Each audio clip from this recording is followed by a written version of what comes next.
Nilienda coach game ya Portugal huku kwetu area fulani huko penye wanaonyesha ball. Sasa ikafika masaa fulani dakika ya 30 hapo 40 boys wakaniambia hapana, turudi masaa ni kama imeanza kuisha na kesho tuko na shughuli. So tukatoka huko. Najua wase wanakuanga huko na mimi sikaangi huku home sana. So ni wase wenye wamezoea kukaa huku. So kurudi tukapatana na wase wawili kwa barabara wako Ndethe. Mse na madhe, hata nikidhani ni mashosho juu sikuwaona vizuri. Wako Ndethe bana, asi unajua huku Kisii mambo ya usiku saa zingine haikuangi mzuri.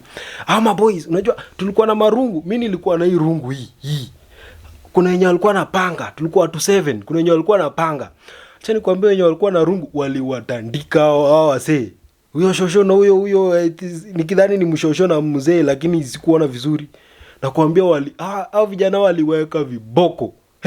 Nikitoka hapo nilichuna masikio nikasema nijipate ati naenda kuwatch game usiku wa live bilai. Ai.